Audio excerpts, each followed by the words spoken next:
PZ. This was banned by feminism. The Manipulated Man, another book banned by feminism, by Esther Villar.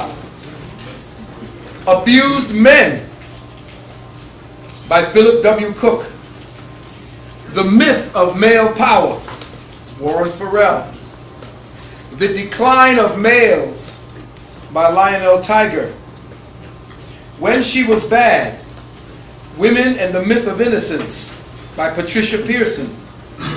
The Masculine Mystique, The Politics of Masculinity, by Andrew Kimball. So, with that, you have some books to look over, to hear and see what the world is talking about around the feminist issue. But I would like to begin part 2 by recalling some of the points I made in a previous lecture entitled Gendercide. For approximately 25 years now, I have lectured on various topics concerning the overall human condition, particularly as they have impacted our indigenous earth family. And no other subject has incurred as passionate and as sustained a reaction than has the one dealing with the dysfunction and degeneration of gender. Back in the days of the Gathering of the Masters from 1989 through 1997, I made what was then considered sexist, chauvinist remarks dealing with the degenderization of Western society, most especially as it manifested through the trivialization and all-out assault on the feminine principle itself. I told my students that at that time, in the years to come, society as we know it, through our children, would suffer a severe gender identity crisis, one that would cause us to become numb and desensitized to ever more intensely perverse conduct based on the abusive overindulgence and trivialization of sex. I alerted my students to the fact that universal instincts for proper gender conduct would deteriorate rapidly with each generation, caused by a multi-vectored attack against us in our food, the air, water, electronics, and drugs, all of which would eventually disconnect us from the light code evolutionary programming that triggers our consciousness transcendence. I said that gender-related aberrations would become commonplace, to the point where pornography sites numbering in the thousands would feature men and women engaged in some of the most perverse forms of deviant sex, with the mouth and the bodies of young girls being literally turned into human toilets, and even animals being conscripted to participate in human-based debauchery. That gender dysfunctionality created by endocrine disruptor technologies and chemical toxicity would lead to the 1000% rise in financial opportunities for a cadre of counselors, therapists, psychoanalysts, psychiatrists, fertility experts, sex change surgeons, and motivational speakers, and the media parasites who legitimize human degeneracies as normal and commonplace. All of the above representing a sustained attack against the institution of the prototypical family and the deconstruction, reclassification, and vilification of the sacred principles of gender. Many clueless Europeans, on the heels of their feminist education with a major in 2 women's studies programs, now pontificate that the primary reason for the fall of our civilization is due to the rise of patriarchy. That during what is called the Sattvic or the Rajistic or golden and silver ages, under half before the Bronze Age as well, which represented the highest civilizations of humanity, the goddess was all there was to God, and the masculine principle was considered a minor or incidental triviality.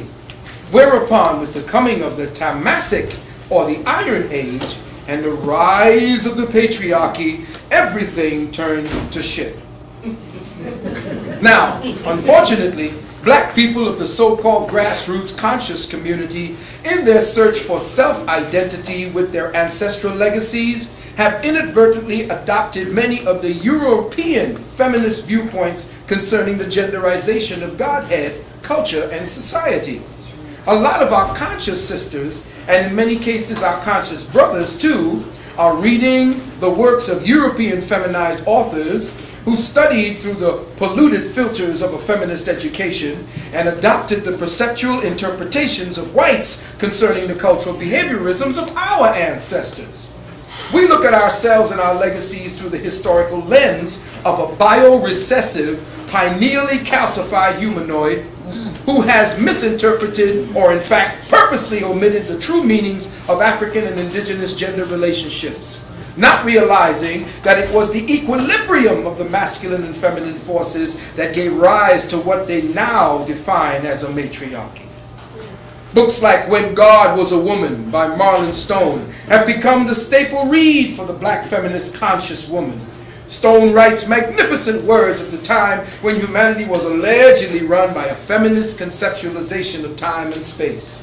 He speaks of the so-called patriarchal principle as anything but creative, protective, or providing, and consistently alluding to the principle of the masculine as the principle of destruction. Metaphysically, the ridiculous notion that the principal representation of the initiator of creation would only be a destroyer when made manifested in the flesh is the most asinine conceptualization of a calcified, Euro-polluted mindset. This philosophy is the outright promotion of a feminist agenda at its most crass. Even the author Stone had to pre-qualify and modify his bullshit at the beginning of his work, saying, quote, "It's hard to examine the place and importance of an ancient system of culture we do not fully comprehend." Yet still he wrote a whole damn book. He starts off by saying, we don't know shit about what it means, but here it is anyway. And women eat this book up. When God Was a Woman. Right there he tells you that he is opting out of an unequivocal defense of his own material. Because even though he wrote what he thinks he knows about our ancestors, he's still not sure he is correct, since he didn't even comprehend what role women played, even though ancient statues and temples and scriptural literature gave women the highest of praises. Because he is a New Age, feminist educated Caucasoid with no capacity to incorporate or to sympathize with African abstract reasoning. He does not see that it was the male who helped define the feminine from behind the scenes, much like all aspects defining the principle of cause in life. Everything in the effect is feminine. But you see, because we deal only in effects, forget about the cause. Now, when you see the effect of a woman's belly rising, what was the cause? The cause was an invisible one. See, when you get up inside there, unless that little eye got some kind of eye that leads to your eye so you can see what's going on. Once that sperm leaves your body, it is an invisible process that gives birth in the visible plane. And the feminine principle is the matrix by which that invisible process comes to be a visible reality. But to tell me that the feminine principle is all there was, and that you was worshiping the feminine principle and that she created the man, what kind of bullshit is that? And there's women out there believing that crap. How could you stand there and tell me, well, I didn't take my father's name, my name is this, I'll take my mother's name. Your mother took her father's name. It makes no sense. You can't have one without the other. It's ridiculous to think that we were worshiping only gods and that the world was a matriarchy.